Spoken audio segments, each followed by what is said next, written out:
Ben, it's an absolute displeasure seeing me standing. Well, it's absolute. I will get to my question, however. Thank you for coming anyway. My displeasure. Now, I'll repeat the question that I sought to ask you.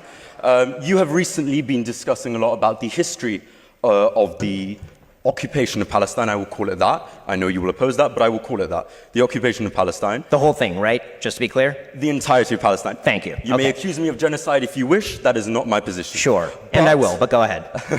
Anyway, so the point about the occupation of Palestine, you have released multiple videos. You have essentially made yourself the cheerleader of Israel in a lot of sort of Western media spaces. So I watched some of your videos about the conflict, and I found a number of inaccuracies. First of all, you describe in 1920, you refer to Jordan as part of Palestine historically.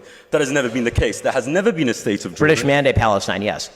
That is still not the case. Jordan has never been part or considered part of Palestine. The only time that Jordan has been considered adjacent to Palestine is part of sort of biblical mythology where Transjordan was a reason. That's wildly inaccurate. The British Mandate had a mandate over all of Palestine, and then they separated off Transjordan and handed it to the Hashemite Kingdom of Jordan. You will get your chance to reply. Let me finish. Now, the second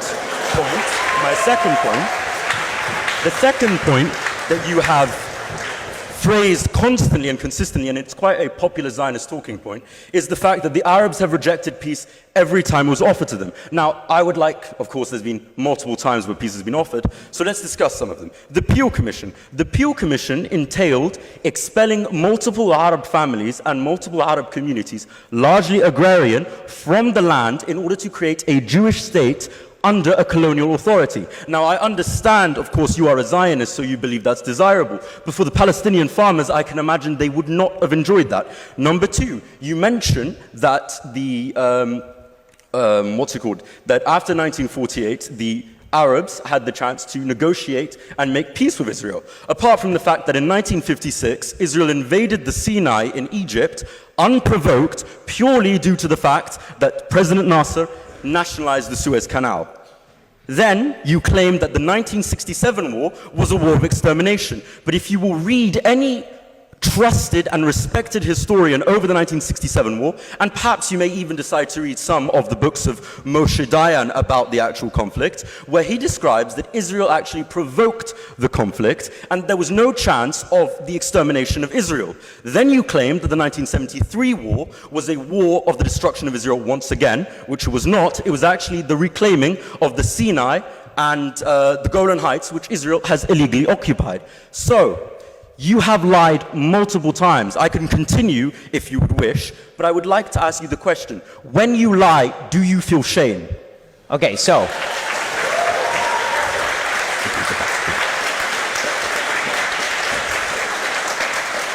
In order for me to feel shame, I would have to be lying, as opposed to you just being wrong about all of these things, which you are. So, let me start from the very beginning of what you said.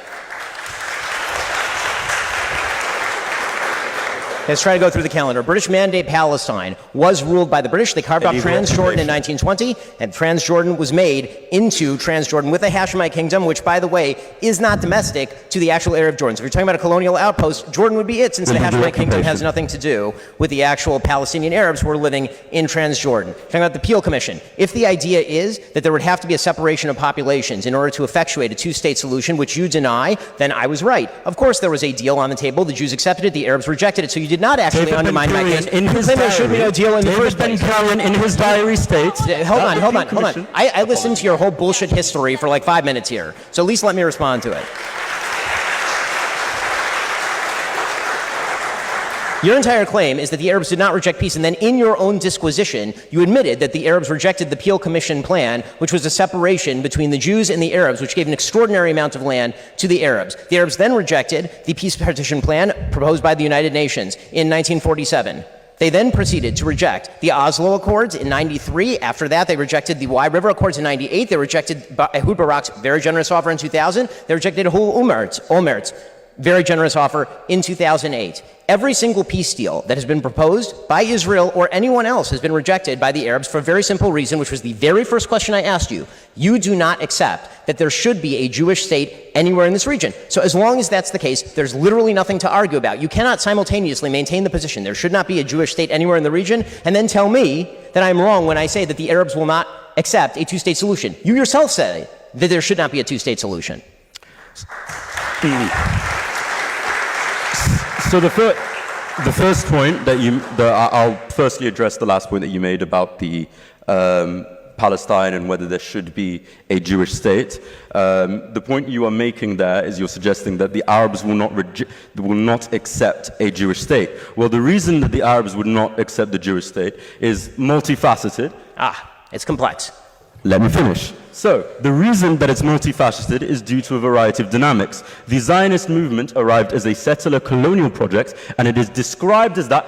You can read the books of Jablonski. You can read Zionist literature from the early 20th century. It states that it was a colonial project. Now let's address the lies that you mentioned. Let's address the refutation that you made. In 1937, the Peel Commission, if you read the diaries of David Ben-Gurion, he explicitly states that the partition that the partition was a temporary move to ensure the conquest of the full land. In 1948, there had already been an intercommunal civil war in Palestine, which had seen Jewish defense forces versus the Arab forces. There was already a conflict that preceded 1948. To claim that the Arabs simply rejected the UN partition plan is once again ahistorical. You then make They literally rejected it. How could it be ahistorical if they literally rejected it? If there was a war beforehand, and once again, you just reject fundamentally the existence of the state of Israel, period. So how can... When I attempted to interrupt you, I was told to silence. So I would ask you again, please shut up. My point now, I would like to continue, and you then mention what was the peace plan you mentioned after? Okay, which one should we do? Should we do the? We finished 1948. What after? Okay, so there was the 2000 peace plan from Ehud Barak. There was the 2008 peace plan from Ehud Olmert. There was the pullout of Israel from Gaza Strip in 2005, handing it over to Hamas. Let's get the next person up now. All right. Thank you very much. لا